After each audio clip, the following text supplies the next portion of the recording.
Good morning to all. आज हम discuss करेंगे स्टैंडर्ड एरर ऑफ एस्टीमेट और reliability of estimates for multiple regression. तो स्टैंडर्ड एरर ऑफ एस्टीमेट का मतलब होता है रिलायबिलिटी को चेक करना। आपने जो इक्वेशंस कैलकुलेट की थी उसके अकॉर्डिंग हमने क्या किया था कि जो डिपेंडेंट वेरिएबल्स हैं उनकी वैल्यूज़ कैलकुलेट की थी on the basis of independent variables. Suppose आपके पास इक्वेशन है x1 on x2 and x3। इसका मतलब है कि आप x1 की वैल्यू को कैलकुलेट कर रहे हो on the basis of x2 and x3। ठीक है, तो इसका मतलब जो x1 है वो डिपेंडेंट है किस पे, x2 एंड x3 पे। तो जो भी वैल्यूज़ आएगी that is on the basis of x2 and x3। So how reliable these values are, that is standard error of estimate. Same as equation is x2 on x1 and x3। इसका मतलब है कि आप x2 की value निकाल दो on the basis of x1 and x3। So how reliable is the value of x2 when you are depending upon x1 and x3. So this accuracy is checked with standard error of estimate.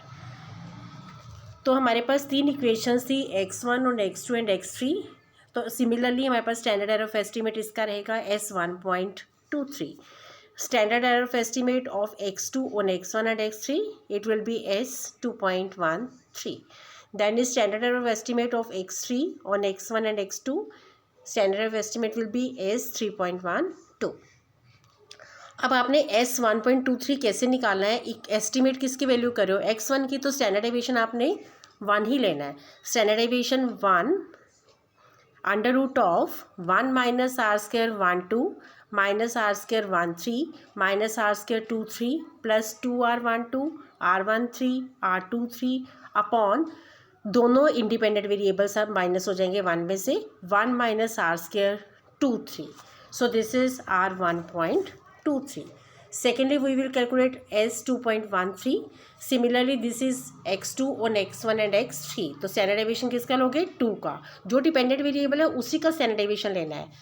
Sigma 2 is 1 minus R square 2 1 plus R square sorry minus R square 2 3 minus R square 1 3 plus 2r1 3 2 3 and into r1 3 upon 1 minus R square 1 3, यानी upon में आपके पास dependent variables दोनों का relation आएगा।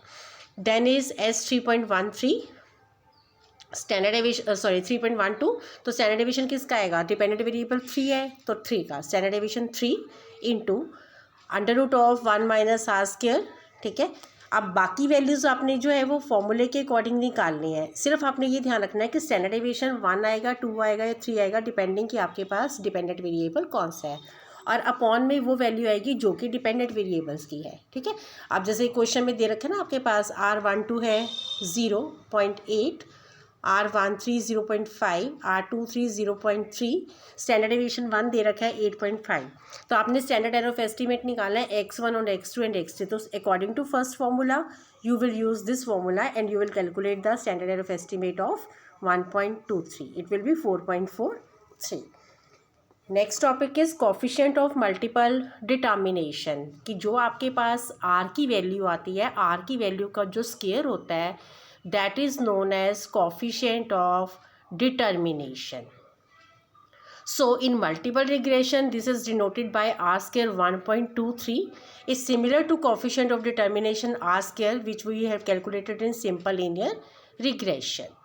So if r 1.23 is 0.7252 then r square 1.23 is 0.5259, क्योंकि ये जो r square है ये इसका स्केयर हो जाएगा 0.7252 का स्केयर हो जाएगा। इसका मतलब है कि जो आपके पास कोफिशिएंट ऑफ डिटर्मिनेशन है उसमें 0.5259 मीन्स 52.6 वेरिएशन जो हैं these can be explained and rest 1 minus 52.6 जो डिफरेंस आएगा that is unexplained variation। तो कोफिशिएंट और मल्टीपल डिटर्मिनेशन होता है फॉर्मूला आपके पास explained variations upon total variations. तो here explained variations are 52.6 and total variations are 100. So you can calculate 52.6 dependent variables which are explained by independent variable and rest are unexplainable, which is known as coffee. जो unexplained होते हैं उसको हम कहते हैं coefficient of non determination. तो इसमें 52.6 जो है वो आपके पास क्या हो गया, कॉफिशिएंट ऑफ मल्टीपल डिटर्मिनेशन. 100 में से इसको माइनस कर दोगे, आएगा आपके पास 47.4. तो 47.4 जो आएगा वो आएगा आपके पास coefficient of non determination. So this is all about this chapter.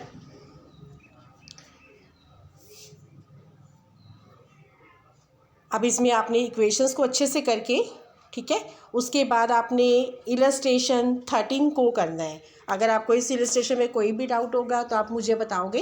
Illustration 13 you will do. I hope you will understand this chapter. So we have done first chapter partial and multiple correlation, then we done multiple regression, then we done index number 1 and index number 2. From tomorrow we will start time series analysis part 1. Stay blessed, stay at home, stay happy. Bye bye.